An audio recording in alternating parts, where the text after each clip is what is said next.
Let us now do the next problem of combination circuits. Here you can see that there are 2 points P and Q across which the voltage can be applied. Right, here there are capacitors C1, C3, C5, C2 and C4 arranged like this. The statement is the C1, C2, C3, C4 are equal to 4 microfarad, while C5 is having different value equal to 5 microfarad. We have to calculate the equivalent capacitance between points P and Q, and V is 10 volt. Find the charge across each capacitor.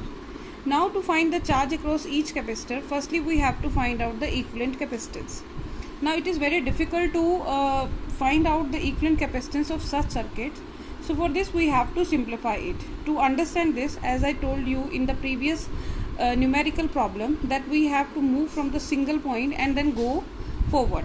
Right, assuming that this is the positive terminal of the battery and this is the negative terminal of the battery. So we will move from here. You can see here at the positive terminal of the battery, the capacitor C1 is connected. Now the first terminal of C1 is connected to P and the second terminal is connected to R. So we will connect it here. This is point P, C1, and here it is R. Right, we name it C1. Now the same terminal P is connected to another capacitor C3 and its second terminal is connected to S. It means not with R, it is connected to another terminal S. So this is C3 and it is connected to another terminal S. Now between S and R there is resistance C5. There is resistance C5. So we name it as C5. Now going further, you can see between Q and between R the capacitor is C2. Between R and between Q the capacitor is C2. And similarly between Q and between S the capacitor is C4. Between Q and between S is capacitor C4. Fifth. Right? So we have simplified this.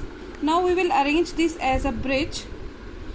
This bridge method you will study in the next unit, that is unit 2, in which it is the Wheatstone bridge principle, in which it is defined as if 4 resistors are connected in the form of bridge and are having equal value, then this arm will remain ineffective.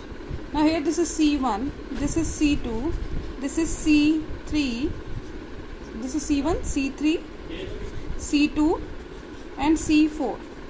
And this is terminal Q and this is terminal P. Right, so if this arm remain ineffective, so we will erase it in this case. So we'll get C1, C2 connected in series and C3, C4 connected in series, while both these are connected in parallel. Because if you move from this end, you will see that you will traverse like this. It means the charge Q will be divided equally to these 4. Yahan se and then from here. So firstly we will find out the equivalent capacitance between C1 and C2 by putting the value CS1. 1 upon CS1 is equal to 1 upon C1 plus 1 upon C2. Similarly 1 upon CS2 is equal to 1 upon C2 and 1 upon C4. यहाँ आएगा C3, C1, C2 and C3, C4. C1, C2 and C3, C4. So we have calculated these two.